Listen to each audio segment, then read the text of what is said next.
Yan, what is up sa inyo guys? Magbabalik tayo sa pagbibideo na naman. And time check tayo. Mag-alas 4 na ng hapon. Bali ngayon, babalik takbo tayo kaya lang ay madilim. Ibang oras na. So sa hapon tayo tatakbo. And bago tayo tumakbo, nakuha na pala namin yung racing kit namin sa darating na Milo Marathon sa March 1. Pero di kami mag-marathon, 10 km lang kami. Eh, ayun. Tignan natin kung anong laman ng racing kit. Yan. So, ayan, guys. Ito na yung racing kit ko. Actually, nabuksan ko na siya kanina. Pero, pakita pa rin natin. So, ito yung singlet ko. Ayan, guys, Milo. Tapos, ito. 10 kilometer. Ayan. Tapos, ito pa yung laman niya. So, dalawang sachet ng Milo. Baka sa racing event talaga babawi sa mga giveaways, freebies. Tapos, syempre, yung ano natin, yung bib natin. Ito, may kardible. So, yun nga. Bali, ang takbo namin is March 1. Gun start. Kailan gun start natin ay? 5 a.m. Yan, 5 a.m. yung gun start para sa mga 10 kilometers. Pero syempre, mauuna siguro yung ano, kung di ako nagkakamali, yung mga half marathon, yung 21 km. Today is Monday. Meron na lang kaming ilang araw at ayun, tatakbo ulit kami ngayong araw na to. Ay, hindi pala, lalakad lang.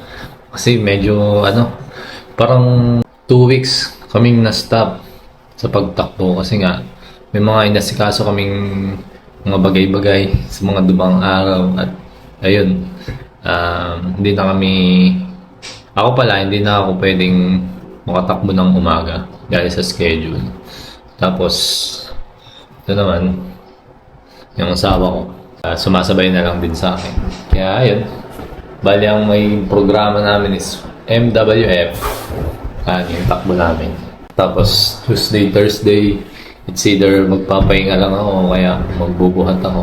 Ayun, Thursdays pagsamba din. Kaya kailangan nating i-free up yung araw na yun. And yun, masyado na maraming sinasabi sa intro na to. Mamaya na lang, maglalakad kami. Let's go! Ay, bali, dito lang pala kami sa subdivision. Mainit magmotor papunta doon sa sementeryo. Kaya dito na lang din kami. And magpapalilim lang kami ng konti at mag-start na kami. Tapos magbibideo din ulit ako. Let's go! Mangga. So yun guys, start na kami ng walking namin. Yehey! Diyan ba pwesto mo dito? Dito. Yan. Para kita tayong dalawa. So siguro mga 1.5 or 2 hours lang kami. Papatak din yun ng mga 5 kilometers na. Yung 1 hour, 5 kilometers. So yun, let's go! Grabe yung tagal namin dito makbo. Kaya tamang lakad lang muna kami. Kahit weekends hindi kami nakatakbo eh. Talagang parang nabigla kami din sa pagod. So ayan. Buong Sunday.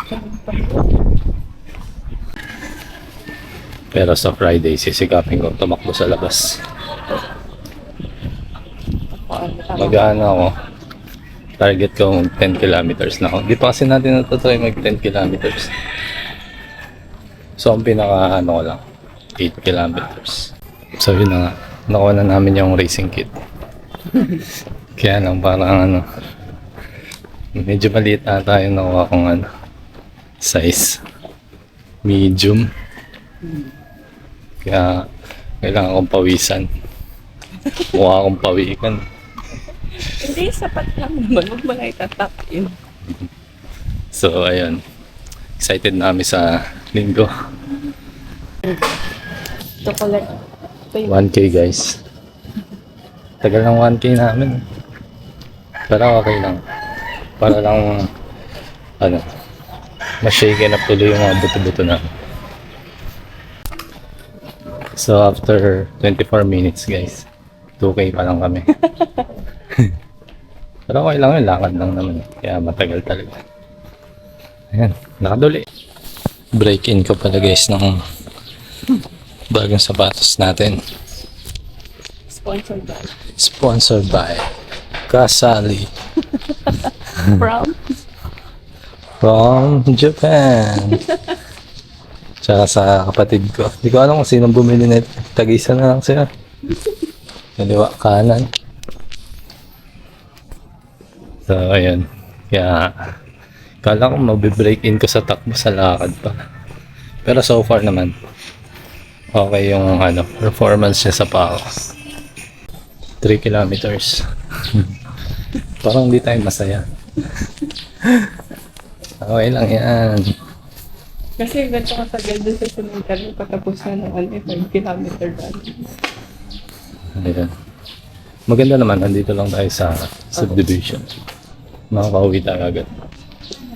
Lalabas pa natin sila Pepper. Nakapuna kasi, mahirap na sa cemetery kapag papadilim. Babutin tayong cut off, tapos bawal na lumabas. So ayun guys, tapos na kami maglakad. Biglaan kaming napatigil kasi may seminar nga pala ako ng 6 p.m. to 10 p.m. So time check, 5:43 na. So kailangan ko ng wrap up and mag-prepare para dun sa seminar. So nakaano lang kami, halos 4 kilometers, 3.89 kilometers. And bala ko sana tatakbuhin ko ng last 1 kilometer. Kaya lang may nag-notif sa email ko, kaya wala, kailangan namin tapusin na. So ayun lang, ang mahalaga makapag stretching tayo ngayon. And yun, hanggang sa susunod na takbo. Let's go!